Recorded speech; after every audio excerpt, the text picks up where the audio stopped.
have vexed us for decades now. Well, one area that's promising that a lot of people don't talk about is shale gas. Shale gas from the Midwest, it's in abundance, and Canada as well. The other issues are offshore drilling. Now, we've had a couple of bad examples lately, but the closer to shore you drill, generally the better off you are. You might not like to see the oil derrick, but there are economies in this country that love oil, even though they've had bad issues with it. So the closer to shore you drill, the better. We should be doing more of it than force companies to go deep offshore where it's very tough to control the accidents that inevitably happen. Nuclear power has been a very successful industry in this country. There's nothing wrong with that as well. They're actually getting smaller nuclear reactors today that are much safer and much more cost effective, and it's a viable option. Wind power I would love to see, but right now it's not the right price. If we can bring down the cost, great. And then finally, the other one is solar, and solar isn't doing too hot, and you know, especially here in New England, we're the solar challenged around here, so I'm not waiting for that.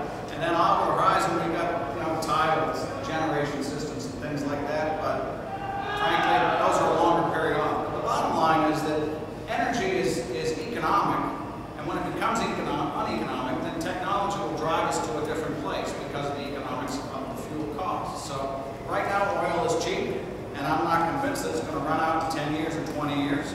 And when it does, our wallets will let us know because the supply will be such that we'll be paying a lot for it, and we'll move on to the next phase. Technology continues to improve in those areas. So from a comprehensive energy policy, yeah, nobody likes to depend on foreign oil. It's out there. As long as we can get it, we'll use it, and we'll continue to develop more resources. The new technology in gas, you know, the ability to frack below the surface, they call fracking, has greatly increased our gas reserves. Natural gas is clean, and so it's become a great potential source. If we're going to continue to burn fossil fuels, and I think we are, so that's very good news. But there's environmental issues already coming up on that. Concern that the environment is a lot of damage. So already we're getting into issues on the environment with the gas fracking. Offshore drilling, I think Mr. Clay's point that, you know, inshore is a lot easier to handle, obviously, with this deep water stuff. Wind and solar. You know, if solar panels, you know, suddenly become more efficient, I think what a fantastic thing. But right now, they're still not very efficient. You know, there's a lot of variabilities. When solar panels get hot, like in the summer when you need the juice for AC, they lose efficiency. So there's a lot of issues on solar. It's not a magic thing. Windmills are sort of the same thing. Not that reliable. Conservation is hugely important. It's a huge potential savings. Just simple conservation. Better light bulbs, better fixtures, better appliances, so on. However, those results could be pretty mixed too. You know, we throw energy credits at buy new windows, buy this and that. I can tell you right now, there's windows installers today put in brand new windows, right? And they left around the window a total void. So you could actually, if you took off the window molding, you would be able to see the outside through the shingles of the house. So, you know, the government is providing credits for the installation of Energy Star windows, and there's a hole around the window covered up by the molding. So the result, throwing energy credits at this stuff is sort of mixed. In the end, I want to look at France. They get 75% of their energy from nuclear power. 75%, and they make a nation of 60 million makes 3 billion euros a year selling electricity to other countries. That's a lot for 60 million people. 3 billion euros. Ladies and gentlemen, the answer to our energy policy questions is a free marketplace in energy. What we need, obviously, is to have a ready and a plentiful supply of energy that we can all use for all of the things that we've come to need it for. In the short term, what's going to happen is that we're going to continue with a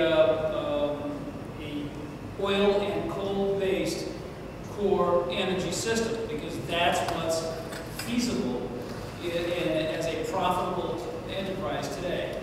And what we need to do is to create policy positions that allow us to do the things we need to do to keep that oil and coal economy operating. It needs to operate clean, but we have tremendous reserves of both, and in the near term, that's where we're going to stay. The medium term probably belongs for reasons that Michael has delineated for us a little bit.